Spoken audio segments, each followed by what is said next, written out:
Come in and get cozy with us as we initiate soulful conversations and engage dialogue to reflect your most elevated state.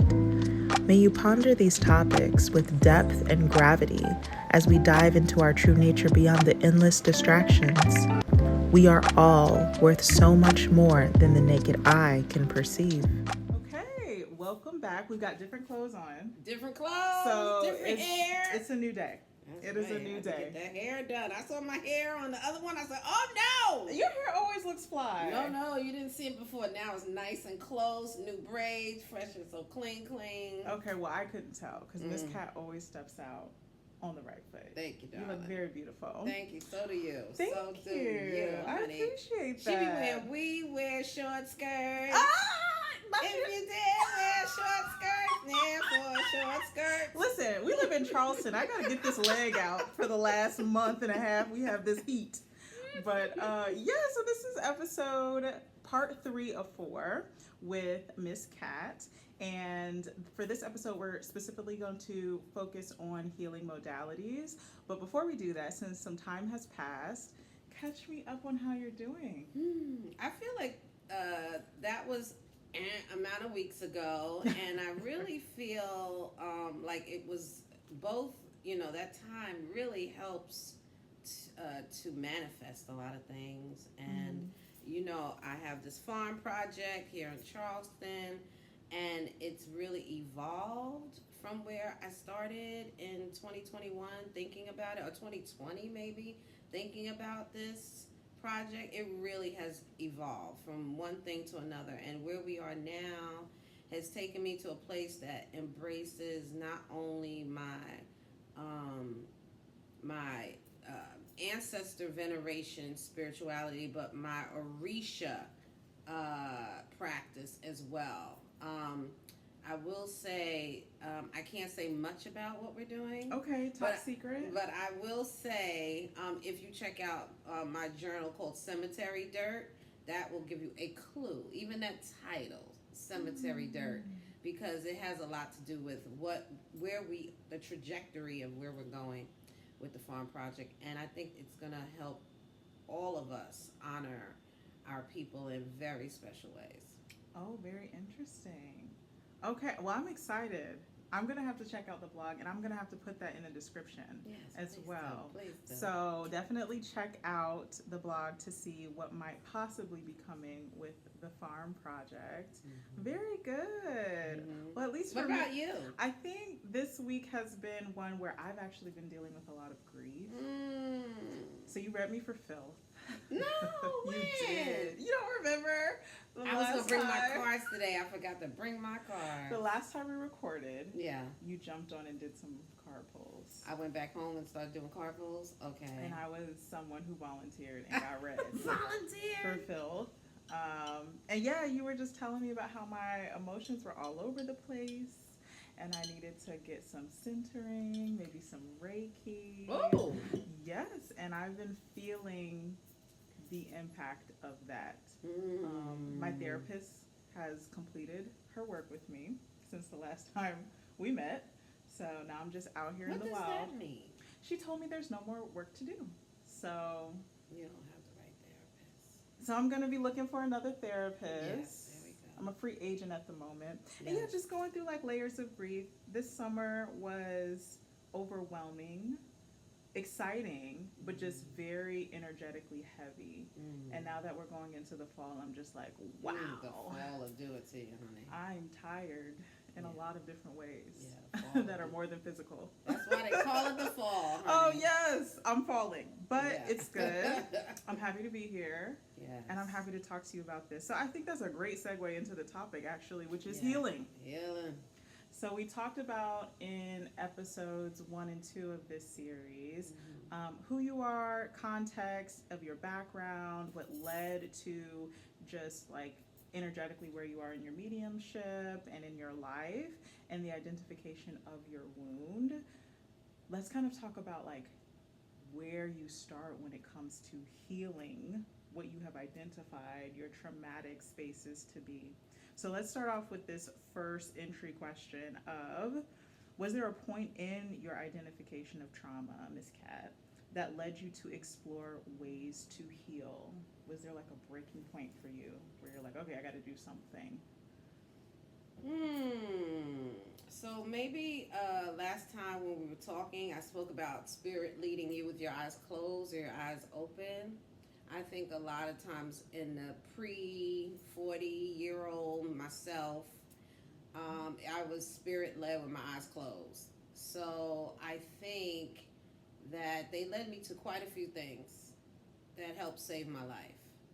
Okay. I mean, I grew up with asthma, as a kid. I think I talked about that. So I was sick a lot. So from a physical standpoint, I always was surrounded by, because my mother took so long to take me to the doctor, she was trying her remedies. Okay. And there needs to be a belief, and the patient needs to believe that this is going to work. And me being a Gemini kid, it's like, this ain't going to work. Okay. If you believe in the medicine will work. I really believe that. So put a pin in that for a minute, right? And as we go along through life, I don't know that spirit is guiding the hands of my mother. I don't know that spirit is guiding the hands of my grandmother, who would always come up and when I would get sick and would have the craziest concoction. She from here, James Island. Okay. And had the craziest ideas on what was going to hit. A medicine woman. I would get well right away, honey, with some of these ideas she had. So I believed in her medicine, okay? I believed because I was like, oh no, I'm better. Yeah, I would get better just from her telling me what they were going to do. So I say that to say that I didn't have a true belief, or I was just being guided, even while I was a Christian, even while I wasn't a Christian, even while I tried Buddhism, even while I did. And it wasn't until, I guess, I decided to take the spiritual route that my source wanted, that I started to understand that the experience I was taking, it was time to pay attention. Pay attention, pay attention, pay attention. All of these are things that are going to heal you at some point, even if you don't believe. Okay. And so what were those little nuggets of wisdom that source was giving you? And did this all happen while your eyes were still kind of closed? Yeah, absolutely. I mean, knowing what kind of people were being vampires. Can you define the term, please? Because identifying vampires, right, there's all kinds of people who like to suck you when you're an empath. Okay. We all experience these people. But they come at different levels when you're at different stages of the game, but it start to become recognizable. Okay.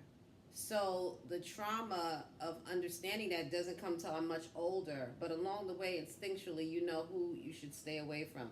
Now, we could be dumbasses all the time and not even listen to our own intuition. Yeah, and override. Yeah, justify. Rationalize.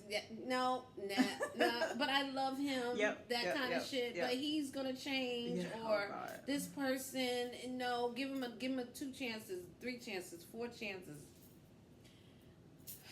So you start to learn that your own medicine is your intuition, right? So I didn't know that I was traumatized for a very long time. I just thought that this is just what black women go through. This is just what we have to deal with. This is, my aunt loves to say, it is what it is. Okay. You know what I mean? Yeah. When you're going through those really tough times and growing up Christian, you would be like, God, everything ain't God's fault. God, why are you doing this to me? Why are you doing? No, baby, he's not doing this to you. This is something you have to push through. So the whole trauma thing came as I was deciding I'm gonna help other black women, their trauma. Like, I'm queen of the non-traumatized. Like, I literally had no idea. But because of my spiritual practice, all roads were leading to that answer. Every little step of the way that they took me was to understand myself. Okay. Whether it was through readings that I would get from, the Dilagoon, the shells. What is the Dilagoon? The shells. Oh, okay. Whether it's through the random astrology reading I got when she started talking about Chiron. Yes.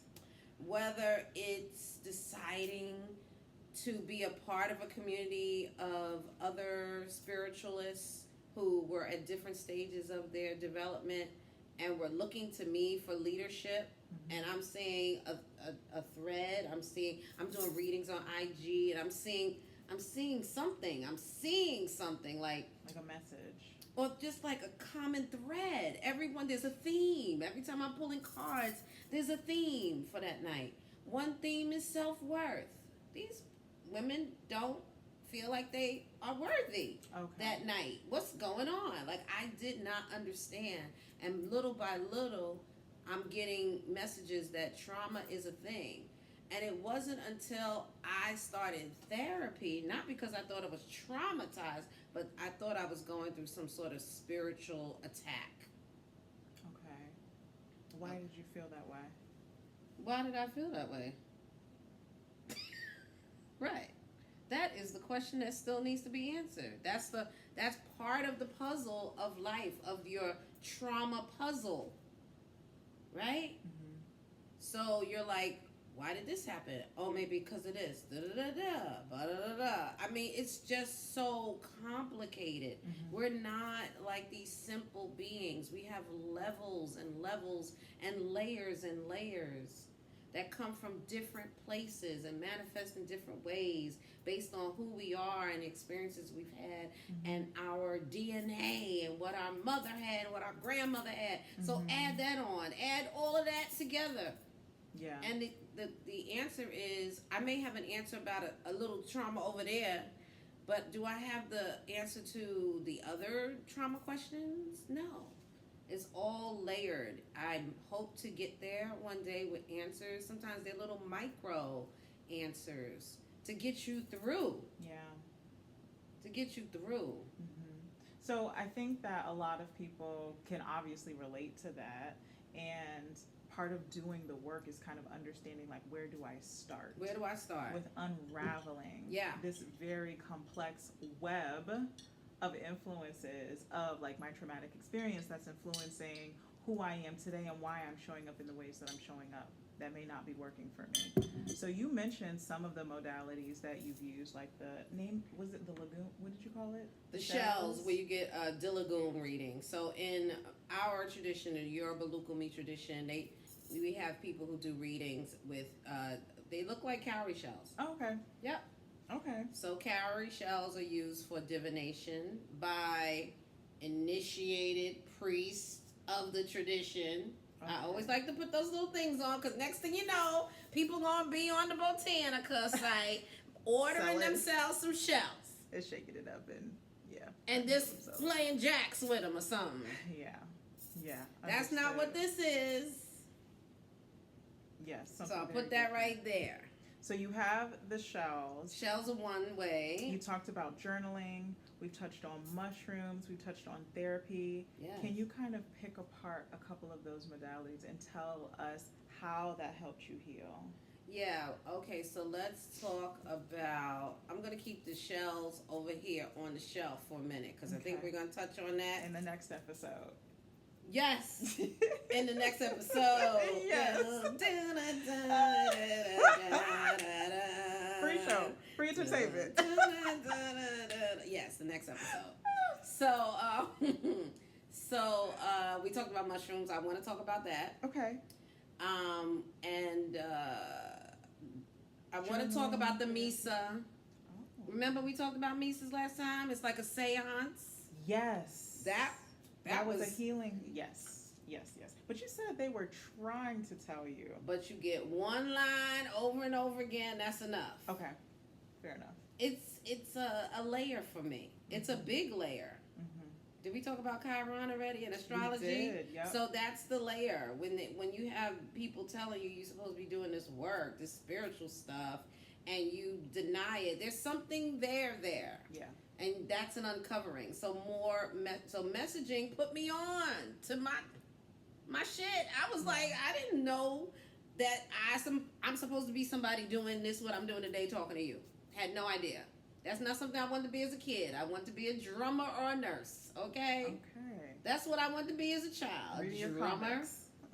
reading my comic books, or a nurse. So, I say that to say, yes, the spiritual nature to me says journaling. I was very resistant to journaling, but I find I'm starting to use this journal app called Journal in the app in the iPhone. Yeah. Do I care about security? I don't give a shit about any of that stuff anymore. I'm a big oh, watch out for that. They looking at you. Listen, honey. Well, you told us the FBI probably has some tapes on you, so we can go ahead and throw that security thing in the trash. Throw that in the trash. I'm not doing that anymore. If anybody wants to continue on that road, I'm there to support you because they are out there. Sure. Anyway, tinfoil hat is ready for you. So anyway, I think mushrooms would be a good starting point for Take how us did through I these get mushrooms. here? How did I get here? Please, because the kids are doing some things with the psychedelics, and I'm concerned. So, how did you use it in a way that was actually effective to heal? So you have to be really responsible when you have this conversation. And I've had this conversation many times. I've spoke about it at workshops and events and in my community. I have been a advocate, is a good word, of cannabis for many years. Proponent. And when we had the Pandorama Panty, whatever you want to call it, there was a platform that came on the scene called Clubhouse. I don't know if it still exists. Okay.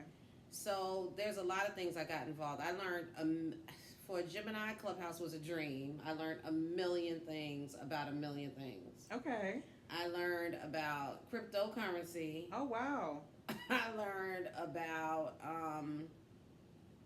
oddly enough, it started to,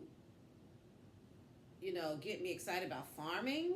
Because when I first went in there, I was still in this homesteader mode. I'm like, I'm going to build me a homestead, honey. I'm going to build a silo in the ground, a bunker, and all this stuff. So I'm in the farming rooms. But I was in the cannabis rooms. I was on stage talking with other cannabis people, like big names in cannabis all over the country, all over the world. Mm. So then I said, you know what? When you're a spiritualist and you feel like you want to dive deeper, I wanted to dive deeper, and cannabis never took me deep enough. Okay. What was it that attracted you initially to cannabis? What? Yeah. I don't smoke. I'm not a cannabis user, so please educate me. Let's rewind back to the fact that I grew up in 1960s, 70s, 80s, right. Brooklyn. I forgot. Yes. We would have these. I've always been fascinated by getting higher, even as a kid. I think I probably got some pink champagne from the corner store. You probably don't know what that is. I don't know the equivalent to it now, but it was like I was 12 years old and I was getting pink champagne, and it was like a little champagne corner store, like a wine cooler. Oh, wow. Yeah, the corner store. They sold anything to kids back then. Okay, regulations were different. Yes, we got cigarettes, Lucy's, we call them loose cigarettes. I mean, we was out there, right? Okay. So getting drunk was fun, right? Oh, wow. Yes. And so getting drunk is fun, and you hanging out and you partying as a teen, and partying is just like over at somebody's house getting drunk, okay? Or you be outside at the jams, what they called the jams back in the day in the hood. This is at the beginning of hip hop and everything. So we are out there, okay? Outside. So I decided, it was like a decision, like to smoke weed. It was like, I'm going to smoke weed. So it was accessible. It was accessible. You go to the movie theaters, and my sisters would be like, and I'd be like, "Ooh, that smells so good." Really? Yeah, but my sisters were much older than me, so everybody was smoking in the movie theaters back then. Wow. Okay. Cigarettes, pot, other things in the movie theater. Wow. Oh, that was a much different time. Honey, they have done movies about it. So just watch any movie from the 70s and with a movie theater scene. And so we'd be in the movie theater, and I'd love the smell, and I'd have to act like I didn't like the smell either. So then At the age of 12, 13, we had access. They would have these arcades. They were like little storefronts. Okay. And they would sell little dime bags or nickel bags in the back. Okay. Yeah, and we didn't know what we was doing at first. We was rolling it up. And so I've learned over time how to enjoy cannabis from that. It got you to a place like very imaginative, so much fun. I think as teens, we liked it because it brought our guard down. Okay. And let us all be, we didn't all have to be hard, we could be fun and we could giggle and have fun together as our authentic selves, and then I just smoked weed since then. I mean, I had some off times when I was pregnant with my 2 daughters. I took some time off. I hope they remember that. Oh. For the 9 months I carried you, no charge. Oh God! You know that song? That's No! a gospel song. That's why I don't know. It's called No Charge. Anyway, Okay. y'all look that up. Anyway, so I gave up weed for them for a little while, and then so now I was at the next level. Alcohol, sure. Alcohol does a lot of medical problems. It causes medical problems. And it's a depressant. It's a depressant. Not for ascension. It's not for ascension unless you use it for that purpose, because we do use alcohol in many cases. The indigenous people use alcohol in many cases. We give it to our ancestor shrines, so it has the capability of taking you there. But I wanted to try something else, so I went into all these mushroom rooms. Now I am an adult, and I've always been afraid of it. Because the thing is, psychedelics, this is the propaganda campaign, just like they did on cannabis. Psychedelics had a propaganda campaign. You can watch any of Michael Pollan's series that he has on, I think it was Netflix. There's some really good films out that are done responsibly to give you the history. You have LSD, you have psychedelic mushrooms, you have MDMA, you have peyote. And in many cases, and then you have other things that aren't psychedelics that I don't know what category. Ayahuasca. Everybody's saying ayahuasca. Yeah, that's the one I hear about a lot. That is, I don't know if that's in one of the categories. I'm definitely not sure. I'm sure someone in my community knows. But there are many things. So in the psychedelic category, now back in the 60s, 70s, and 80s, I'm only a few years old in the 60s, but the 70s was the coming of age, 80s was coming of age, 70s, 80s. Okay. So, you heard so many things about LSD, like, oh my God, LSD, what is that? Oh no, make sure they don't lace your joint with LSD. And so you become afraid that people are trying to poison you. This is the propaganda of the medicine, and it's all done for a reason. And we should know by now what that reason is in regards to why the propaganda is as it is. They don't want us to be elevated.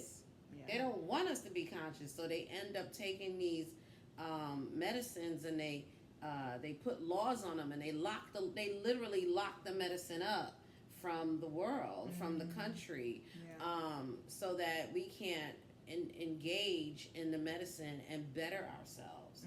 And then they send these kids off to war to have to deal with all these atrocities, to witness, to actually engage and execute atrocities.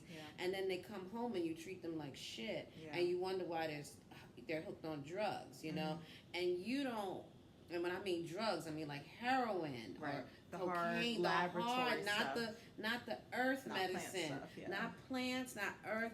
And one of the things we've been learning as a community is the fact that the mushrooms are actually our ancestors. The earth is made up from the beginning of time of fungi, and the thing is, it's like, oh, I love my shiitake, honey, and I love my lion's mane, but I'm going to eat this mushroom, but not this one, because this one is going to enlighten me. I enjoy this for all its medical benefits, but over here, oh, no, I'm not eating that vegetable, because that vegetable, why would God put the lion's mane on earth?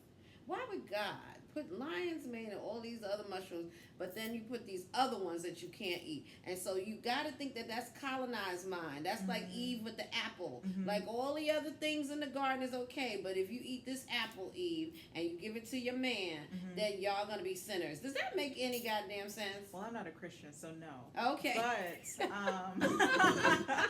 But I think that, like, in terms of mushrooms, because, like, I've never tried it before, so I'm very curious to know how that works for you. Okay. For me, the fear is that wherever that mushroom is going to take me, I might not want to be there. Yeah. And I don't know if I'm getting back. Yeah. So, for you, kind of, how did you overcome that fear? And what was your experience like when you... I'm glad you said that. Those were my exact fears. Okay. But those were my exact fears about going under possession, too, of spirit. Full possession. Eyes open. The same, no, possession. When a spirit takes possession of your body and you act as that spirit's vessel. It's the same fear I had of that you just said. Give me the two fears again. You don't want to go there. Don't want to go there, and can I get back? And can I get back? Those were my two things. And I had always resisted being possessed by spirit. Okay, you've seen possession on TV. I don't watch those kind of things. Why not? It's scary to me. Yeah. I'm dealing with my womb. Yes. You see. Yes. But I'm trying to understand how you dealt with yours. Oh, okay. So that I can maybe. She don't want me to sit here with her right now. You know what I'm saying? Any more news. She don't want no more from me. Let me tell you something. I done gave her no 2 weeks This ago. is about you. It's a fourth part on cats. Okay. So I had that same fear. Yes. And then when I started doing research, DYOR, do your own research. That Michael Pollan series, something about white Michael Pollan makes everybody more at ease. Of course. Of course. So I recommend that series. Okay. Because it doesn't matter what color we are. Now there's another brother out there named Darren LeBaron. Black brother from England, from London, who could tell you the same thing. It hits different. It don't hit me different. But the masses. But the masses will be hit different. So, if you're watching this, Darren LeBaron. So anyway, so silly. Oh goodness. What are we talking about? Okay, so These anyway, mushrooms. I educated myself. I went to all the mushroom rooms. I was in the psychedelic room. I was and I started to learn, and I started to fall back because I started to understand the relationship between cannabis and the mushrooms, because the same propaganda was applied to cannabis and mushroom and psychedelics. The same formula. The same thing. And so I saw the relationship, but these would take I knew that I felt it, that it would take me to a place where I needed to go for myself as a therapy. I wasn't trying to do it so that I could come out like Ram Dass and be like, oh, I'm here to heal you all. No, I wanted my healing, whatever that was. And so I did the research, and I think I talked about this. I found the community. And how did it help me?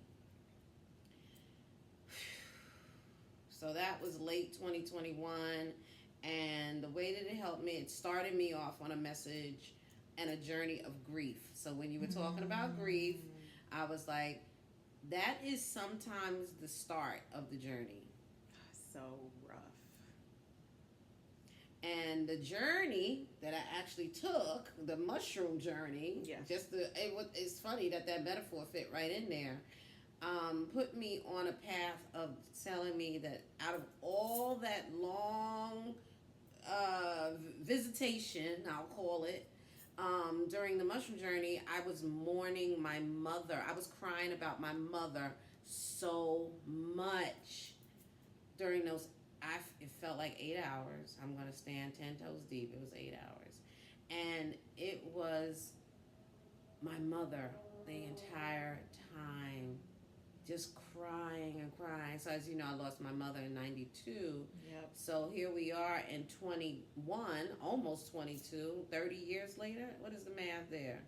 That sounds about right. Yes, because of my daughter's age, I could time my mother's, passing. Because you had your baby because of your mom's. Yes. Yes. Yes. So around 30 years later, here I am having a mushroom journey that is, I'm like, I'm mourning my mother. So that's why when I tell you I was mourning my mother, that wasn't then. I mean, I didn't know that in the moment. I know that as a 57-year-old. Yeah. It's not like, oh, when I was mourning my mother. No, honey, I just was miserable. I wasn't thinking about the mourning of the mother, or that it would take me on a journey of exploration at some point from mourning my mother to creating a farm in her honor. Okay. So I had a business. Remember before 2020, I told you I had a business. I was doing some work for maybe I told you, I was doing some work for the New York City schools. And I named my company Middleton Cook, LLC. It just was an LLC. And I'm always naming things after my parents. But there was something about this journey that made the farm less about being a homesteader and more about helping Black women heal from trauma. Still not me. But my mother, because I was mourning my mother, I said, oh, I'm going to honor my mother because I just know she was just, and I want to help women that were going through this, and I want to, still not me, honey. Named her, gave the woman a name, like the classic woman that would want to come to the farm. It started off as like a retreat kind of thing. And then I was like, no, it's not a retreat. It's more like this, da-da-da-da. And then I was like, this will be her name, and she will have this, just imagining her. And then working on the development of the farm concept was what put me on this path, because more people are talking about healing modalities. Because I'm doing research now on a farm that helps Black women to heal. And so now I'm like, oh, healing modalities here, there. But then I'm also at the same time said, let me start myself a mentorship program, to help future spiritualists grow. It's still me. I'm going to help and help. Right before that mentorship program, so I've had maybe 3 journeys before last year. So by the end of 2022, I'd had 3 journeys. Okay. And did you space them out? Like you had the first? Okay. I did. And I did them ceremonially. I think it's very important to talk about that. Please do. That I am a believer in the ceremony of receiving the medicine and not recreational. Right. That's not my jam. If anybody wants to do that, y'all know what I say. I'm going to leave it right there. Okay. So you specifically were going on these journeys with groups of people? No, baby. I was doing my own single thing with guides. Oh, with spiritual guides. Okay. With not spiritual guides. People. People who do this, who serve medicine. Okay. There's names for them. I like to use the word guides. Because some people say shaman. Yep. Sure. I don't like that word shaman. I don't know why. I just don't like it. So we'll just leave that there.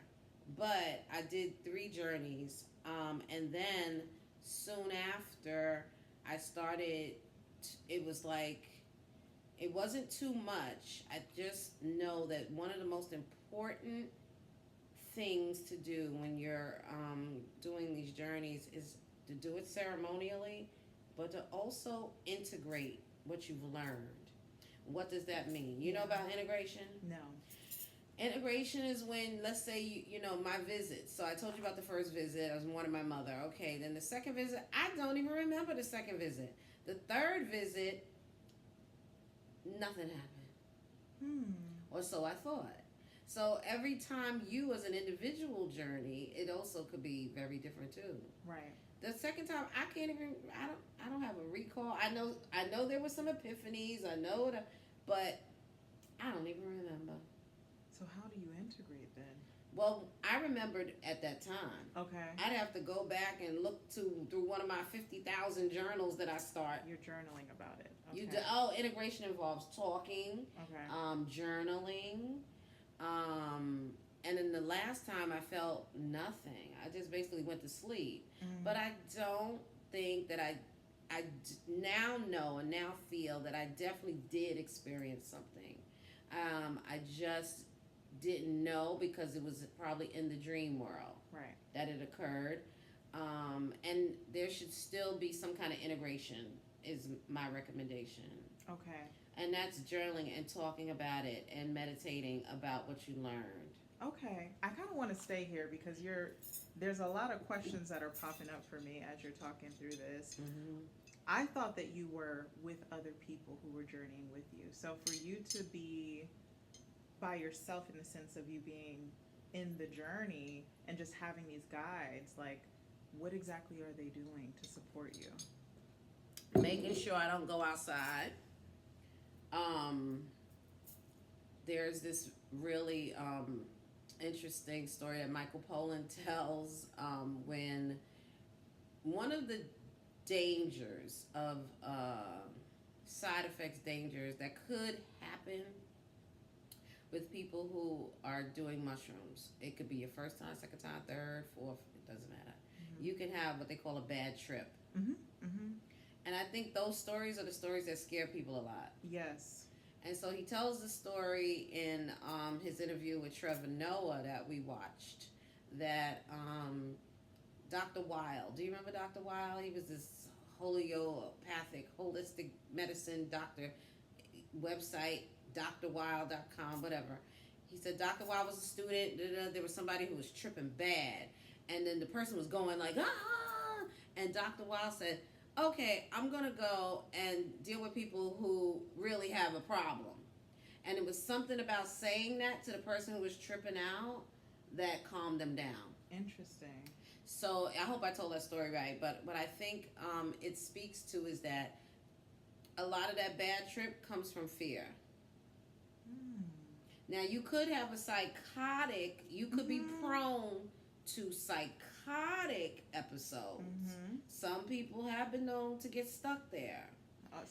But you're losing me, Miss Cat. No, I might be losing you, but I don't know the science behind that. I would just say, does that person have a history of that in their family, schizophrenia? Okay. And I think what I loved about the people that sat with me and served the medicine is that they are trained. You know what I mean? It's not like you just, these people like study. Like there was a intake process. It wasn't like, hey, I just want to do mushrooms. Will y'all give it to me? Okay. It wasn't like that. Okay. It was like you have to have intake meetings. I'm telling you what to look for if you want to do this by yourself and not with other people tripping at the same time. I can't handle that kind of energy because I just know my guides are going to be over there trying to help other people through their journeys. Okay. And it's going to get messy. Yeah. And I just know I have to do them by myself. It used to be about me not wanting people in my business, but it really is about I'm not going to have a good trip if other people are tripping around me. Know thyself. So these people are trained. They've done quite a few. You know, you got to look for recommendations. I tried to go the clinical route the first time with the white folks. So there's clinical people, psychologists that administer medicine. Like mushrooms? Yes. I didn't know that. Yes. There's an organization called legal? MAPS. We're not going to talk about legal, okay? Because we just talked about the government. It's different than like government, in the system. It's not like a systemic thing. I don't know how to answer that question. It can't be. But okay, it No, happens. some things have been loosened for research. Oh, okay. And listen, then you get into the indigenous practices and whether they're allowed. It's messy. So